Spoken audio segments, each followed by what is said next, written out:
Hello everyone, good morning. আমি উমা। আমার ছোট্ট একটা পরিবারের পক্ষ থেকে তোমাদের সকলকে জানাই অনেক অনেক ওয়েলকাম আর ভালোবাসা। দিনটা ছিল বুধবার আর এখন ঘড়ির কাঁটাতে বাজে সকাল 6টা। দেখে মনে হয় অনেকটা দেরি হয়ে গেছে, কারণ এই যে গরমকালে রোদটা তাড়াতাড়ি উঠে পড়ে। যাই হোক, সকালবেলা ঘুম থেকে উঠে নিজে ফ্রেশ হয়ে আগে কিন্তু বাসি ঘরটা ঝাড় দিয়ে নিয়েছি, আর ওই ঘরটা কিন্তু ভালো করে গুছিয়ে ক্লিন করে নিয়েছি। তারপরে আসলাম বাইরের জায়গাটা ঝাড় দিতে। একটু সকাল সকাল উঠলে না নিজের মতন করে মাথাটা ঠান্ডা রেখেও কিন্তু কাজকর্মগুলো করা যায়। আমার যেহেতু ছোট্ট একটা বাচ্চা আছে, আমি চেষ্টা করি ও ঘুমে থাকতে থাকতে আমার কিছুটা কাজ এগিয়ে নিতে। ও যেহেতু ওই ঘরে ঘুমাচ্ছিল, তো ভাবলাম চলো আগে বাইরের জায়গাটা এখন ঝাড় দিয়ে নিই। আমি চেষ্টা করি রোদ উঠে পড়লে আগে কিন্তু বাইরের জায়গাটা ঝাড় দিয়ে নিতে। তবে আমি ঘর পরিষ্কার করতে করতে ওই ঘরটা আমি কিন্তু ভালো করে ক্লিন করে প্রত্যেকটা জায়গা মুছে নিয়েছিলাম। আর ঘরটা ঝাড়টার দিতে, রান্নাঘরটা পরিষ্কার করতে ওই যে একটুখানি সময় লেগে গেছে।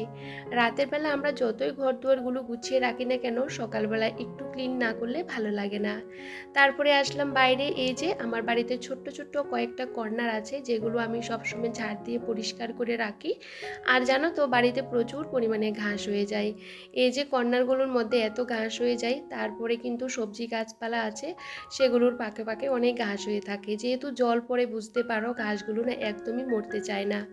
আর এদিকে কিন্তু আমার ঢেঁড়স গাছ, তারপরে ওই যে বেগুন গাছগুলো এত এত বড় হয়ে গেছে, এদিক দিয়ে হাঁটাও যায় না।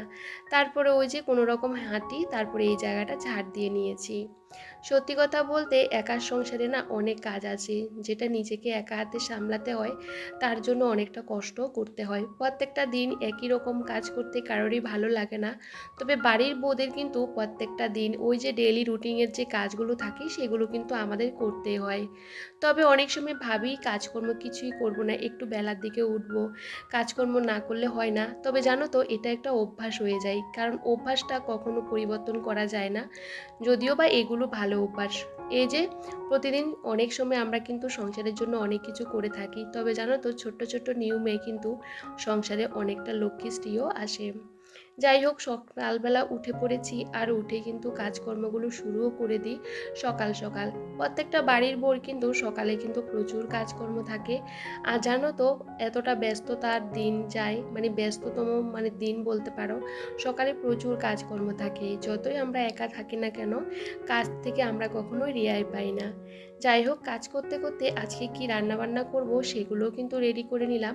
বাড়িতে এই যে গাছের থেকে বেগুন তুলে নিলাম, আর লাউ গাছ থেকে লাউ কাটলাম। বেগুন গাছে অনেক বেগুন হয়ে আছে, তবে সবটা তুলিনি, যেটুকু দরকার সেটুকুই তুলেছি। তবে এত বেগুন আমি একদিনে খেতে পারবো না, আসলে গাছের মধ্যে থাকলে সেগুলো বড় হয়ে যায়। আর বেগুন যদি বেশি বড় হয়ে যায় না, আমার ভালো লাগে না খেতে, একটু কচি কচি বেগুন খেতে বেশ ভালো লাগে।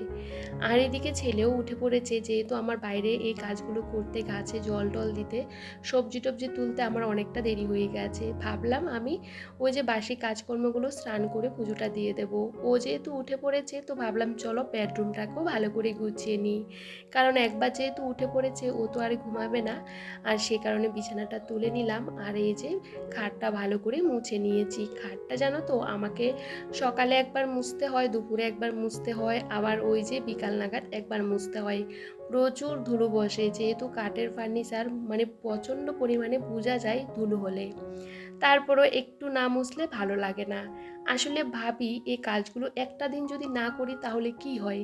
তবে জানো তো, না করলে একদম ভালো লাগে না। যারা ঘর দুয়ার সবসময় পরিষ্কার পরিচ্ছন্ন করে রাখে, তাদের এই খুঁতখুঁতানি স্বভাবটা থেকেই যায়। এই যে একটু কাপড়টা সরে গেছে, বিছানাটা কেমন টান টান হয়নি, কেমন একটা লাগে, আমার কাছে বিশেষ করে খারাপ লাগে। আমার মতন করে ঘর গোছাতে আমি ভীষণ ভালোবাসি। ঘর আমরা যেভাবে গুছিয়ে রাখি না কেন, একদম পরিষ্কার পরিচ্ছন্ন আর নিট অ্যান্ড ক্লিন থাকলে অনেকটা ভালো লাগা কাজ করে। যাই হোক, বাইরের কাজগুলো করতে করতে আমি কিন্তু প্রচণ্ড ঘেমে গেছিলাম। তো ঘরের ভিতরে এসে কিন্তু পাখাটা চালিয়ে দিয়ে এই যে ঘরের প্রত্যেকটা জিনিস ভালো করে ক্লিন করে নিচ্ছিলাম। সকালে এক ফোঁটা বসার কিন্তু আমার সময় হয় না, বিশ্বাস করো।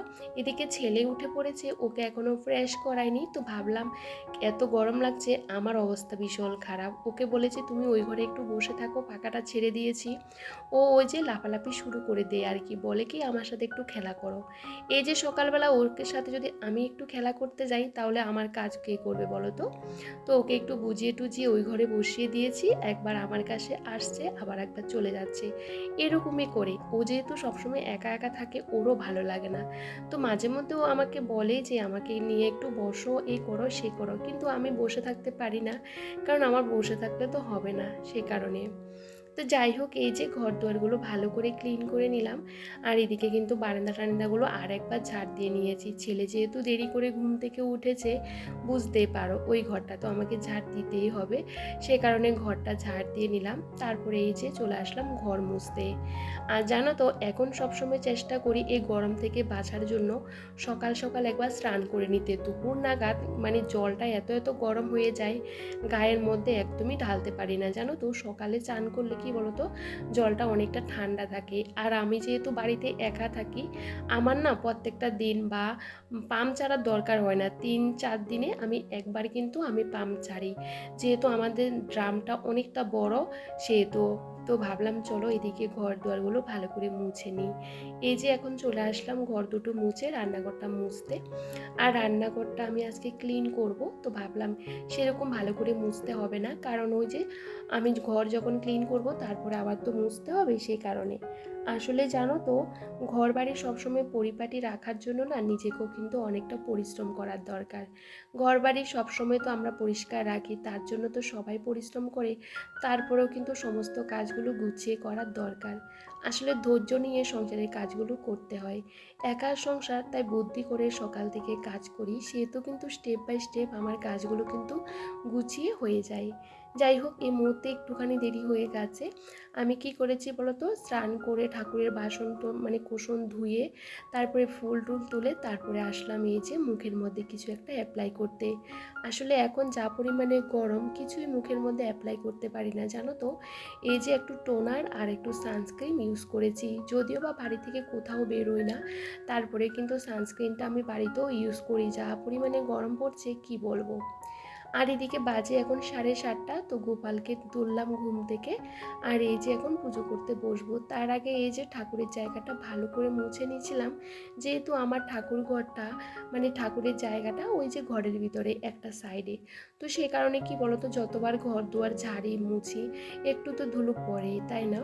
তো যাই হোক, যখনই পুজো করি তার আগে কিন্তু ঘরের এই যে ঠাকুরের সামনে যত জিনিসপত্র থাকে সবটা ভালো করে পরিষ্কার করে নিই। এই দিয়ে আমি পুজো করতে বসেছি, আমার ছেলেও বসেছে, ওকে নিয়ে এই যে পুজোটা আমি করে নিচ্ছিলাম। যাই হোক বন্ধুরা, পুজো করতে করতে একটুখানি তো দেরি হয়েও যায়, কারণ পুজো করতে দেখবে অনেকটা সময় লাগে, বলতে পারো ঠাকুরের সামনে আসলে না কি করে যে আমার 1 ঘন্টা সময় চলে যায় আমি বুঝতেও পারি না। যাই হোক, এই যে এখন কিন্তু আমি কিন্তু যাব রান্না করে, কারণ সকালে ছেলেকে এখনও কোনো কিছু দিইনি, আজকে বড্ড দেরি হয়ে গেছে জানো তো। তো ভাবলাম পুজোটা করে নিই, তারপরে যাব রান্না করে। তো এই যে এখন আমি কি বলতো, আমি ধুনোটা পুরো বাড়ির মধ্যে দিয়ে দিচ্ছিলাম। বিশ্বাস করো, এত সুন্দর স্মেল, আমি এটা অনলাইন থেকে কিনেছিলাম, আর এটা দিয়ে এত সুন্দর করে বেরোয় ধোঁয়াটা, মানে পুরো বাড়ি একদমই গন্ধে মোমো করে। আর সকালবেলা দেখবে এরকম পজিটিভ এনার্জি নিয়ে যদি আমরা কাজ করি, তাহলে কিন্তু সারাটা দিনটা কিন্তু আমাদের বেশ ভালোই যায়। যাই হোক, এই যে ঘরের বাইরে তারপরে রান্নাঘরের সমস্ত ঘরের মধ্যে কিন্তু আমি ধূপটা জ্বালিয়ে দিয়েছি, মানে বেশ ভালো লাগে জানো তো।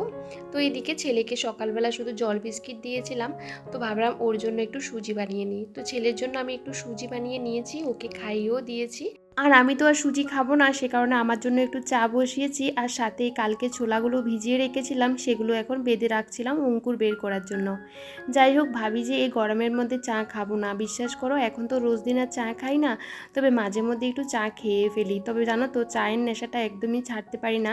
তবে জানো তো, আমি যখন চা বানাই একদমই সমস্ত কিছু পারফেক্ট দিই না, একদম অল্প অল্প জিনিস দিয়ে কিন্তু চাটা বানাই, যেরকম চিনি ছাড়া কিন্তু আমি চাটা খাই। বিশ্বাস করো ভালো লাগে না, তবে ওই যে এটা একটা নেশা হয়ে গেছে, ছাড়তে পারছি না। তবে যাই হোক, এদিকে চাটা খেয়ে আর ঘরের ভিতরে কিন্তু আমার নারকেল রয়ে গেছে, অনেক দিন আগে বারবাড়ি থেকে নিয়ে আসা হয়েছিল, ফ্রিজের মধ্যে পড়ে আছে। তো ছেলে বলছিল বড়া খাবে, আসলে সকালবেলা যে সুজিটা বানিয়েছি সবটাও খায়নি, তো অর্ধেক রয়ে গেছে, সেই অর্ধেকটা দিয়ে তারপর একটু আটা দিয়ে তারপরে গুড় দিয়ে আমি কিন্তু নারকেল কোড়া দিয়ে এটাকে ভালো করে মেখে নিয়েছি, একদম শক্ত করে মেখেছি। আর ওর জন্য বড়া করে দিচ্ছিলাম, কারণ জানো তো ও বড়াটা খেতে ভীষণ পছন্দ করে, যদিও বা ও এখন কিন্তু কয়েকটা খাবে, বেশি খাবে না, বিকালের জন্য আমি রেখে দেব। তো যাই হোক, কি বলো তো, বিকালের কাজটা আমার বেঁচে গেল, না হলে প্রত্যেকটা দিন ওই যখন ঘুম থেকে উঠে বিকালে আবার রান্না করে এসে না ওর জন্য টিফিন বানাতে হয়। যদিও বা যখন আমার হাতে সময় থাকে, অনেক অনেক সময় কি বলো তো, দুপুরবেলা ওর জন্য টিফিনটা আমি বানিয়ে রাখি। যাই হোক, এদিকে ভাবলাম রান্নাবান্না তো করতে হবে, এখন বাজে 9টা 20, তো তরকারি কাটলে বসলাম, কিন্তু আজকে দেখি কোনো সকাল থেকে মাছালা আসেনি, ভেবেছিলাম লাউ দিয়ে মাছের মাথা টাথা দিয়ে করব, আর বেগুন তুলেছিলাম ওই যে মাছের তেল হলে সেটা দিয়ে রান্না করব, কিন্তু বিশ্বাস করো আমি অনেকক্ষণ ধরে অপেক্ষা করছিলাম যে মাছালা আসবে আসবে, দেখি মাছালাই আসছে না। তো ছেলের সাথে অনেকটা সময় কাটালাম, তারপরে আসলাম রান্না করে, কারণ মাছের জন্য বসে থাকতে থাকতে আমার অনেকটা দেরি হয়ে গেছে। তো ভাবলাম চলো, যেহেতু দেরি হয়ে গেছে মনে হয় আসবে না, আজকে যেহেতু লোকনাথ পুজো, তো সেহেতু মনে হয় আসবে না। তো যাই হোক, সে কারণে কিন্তু আমি রান্নাবান্না শুরু করে দিয়েছি। এদিকে আমি কিন্তু লাউ দিয়ে ডাল দিয়ে ওটা প্রেসার কুকারে সিটি মেরে নিয়েছিলাম আর কি, তাতে কিন্তু তাড়াতাড়ি হয়েও যায়। আর এদিকে ছেলের জন্য কুমড়ো ভাজি আর সাথে কিন্তু ডিম সিদ্ধ এগুলো দিয়ে দিয়েছি, মানে ভাতের সাথে দিয়ে দিয়েছি, ভাতটাও কিন্তু আমার হয়ে গেছে। আগেই কিন্তু আমি ভাতটা বসিয়ে দিয়েছিলাম, যে মাছালা আসবে আসবে করে অনেকক্ষণ অপেক্ষা করেছিলাম। যাই হোক, আজকে যেহেতু মাছটা নিতে পারিনি, তো কালকে যদি আসে সেটা নিতে হবে। আসলে কি বলতো, এখন বাজারে বেরোতে আমার ভীষণ কষ্ট হয়, যেহেতু প্রচণ্ড গরম, সেই গরমের জন্য বেরোতে ইচ্ছে করে না। আর আমাদের বাড়ির সামনে কিন্তু সবসময় মাছালা আসে, মাছ বসেও কিন্তু কিন্তু আজকে আর বসলো না, তো সেহেতু নিয়েও আসতে পারিনি। আর এদিকে কিন্তু তাড়াহুড়ো করে রান্নাবান্নাগুলো কমপ্লিট করলাম, কারণ ওই যে রান্নাঘরটাকে একটু ক্লিন করব। আমি সবসময় চেষ্টা করি রান্নার পর রান্নাঘরটাকে ভালো করে একটু ক্লিন করে নিতে। যদিও বা আজকে বেশ কিছুটা দিন হয়ে গেছে রান্নাঘরটা সেরকম কৌটো কাটাগুলোকে মোছা হচ্ছে না, যদিও বা মুছছিলাম, কিন্তু জিনিসগুলোকে সরানো হচ্ছে না, কারণ জানো তো এটার নিচে না অনেক সময় ওই যে বাঁশের যে গুঁড়ো থাকে না, সেগুলো পড়ে, যেহেতু বাঁশগুলো খেয়ে নিয়েছে পোকা, সেখান থেকে কিন্তু গুঁড়ো টাইপের কী জানি পড়ে। আর টিনের রান্নাঘরে না বেশি পরিমাণে ঝুল হয়ে যায়। আর সবসময় কিন্তু পরিষ্কার রাখি, তারপরেও চেষ্টা করি রান্নাবান্না হয়ে গেলে একটু ভালো করে ক্লিন করে নিতে। রান্নাঘরটা যেমনই হোক না কেন, কিন্তু রান্নাঘরটা যদি পরিপাটি পরিষ্কার গোছানো থাকে না, তখন বেশ ভালো লাগে, পরবর্তীকালে রান্না করার এনার্জিটাও কিন্তু অনেকটা থাকে। রান্নাঘর অপরিষ্কার অগোছালো থাকলে না রান্না করতেও ভালো লাগে না, বিশেষ করে আমার।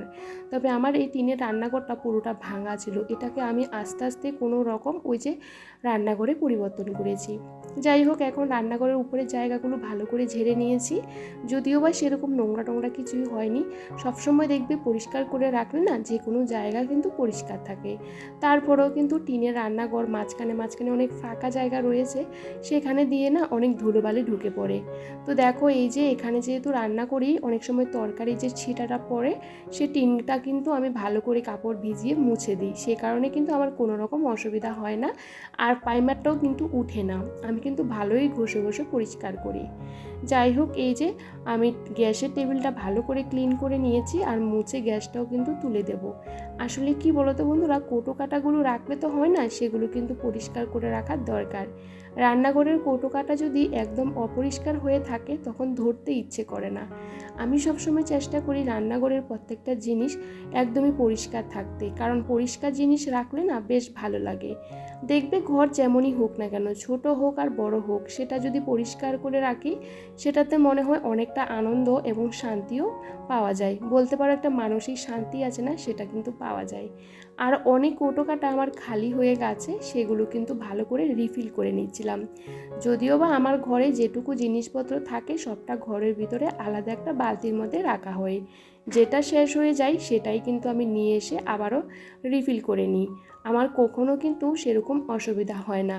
সবসময় ঘরের ভিতরে আমি নুনটা বাড়ন্তও হতে দিই না, সবসময় ঘরের মধ্যে এক্সট্রা রেখে দিই। যে কোনো জিনিস আমি সবসময় ঘরের ভিতরে এক্সট্রা রেখে দিই, যাতে আমার কোনো রকম অসুবিধা না হয়। যেহেতু বর বাড়িতে থাকে না, সেই কারণে কিন্তু সমস্ত কিছু ঘরে রাখারও চেষ্টা করি। এই যে সমস্ত কিছু নিয়ে বাইরে গেছিলাম, আর এইগুলো ভালো করে পরিষ্কার করে নিয়ে আসলাম। দেখবে পরিষ্কার করে রাখলে না যে কোনো জায়গা দেখতে ভালো লাগে, সেটা ভাঙা ঘর হোক আর যে কোনো ঘর হোক, একদম পরিষ্কার করে রাখলে না সে পরিষ্কারটা কিন্তু চোখের মধ্যে ভাসে। আর অল্প একটু নোংরা থাকলে তখন পুরো ঘরটাই কিন্তু নোংরা নোংরা মনে হয়।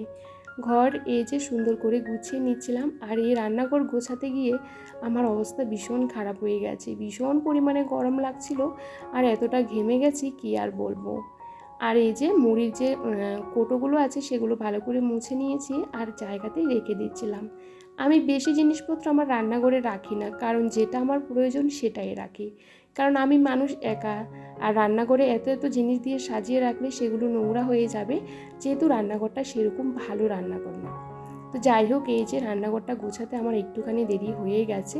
তারপরে ভাবলাম চলো এই যে টেবিলটা ভালো করে মুছে নিই, যেহেতু এখানে অনেক জিনিসপত্র রেখেছিলাম, প্রচুর ধুলো হয়ে গেছে।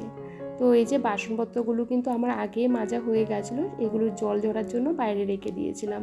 আর বাইরে এত গরম কি বলবো, কাজ তো আমাদের করতে হবে, কাজ থেকে আমরা কখনো রেহাই পাই না।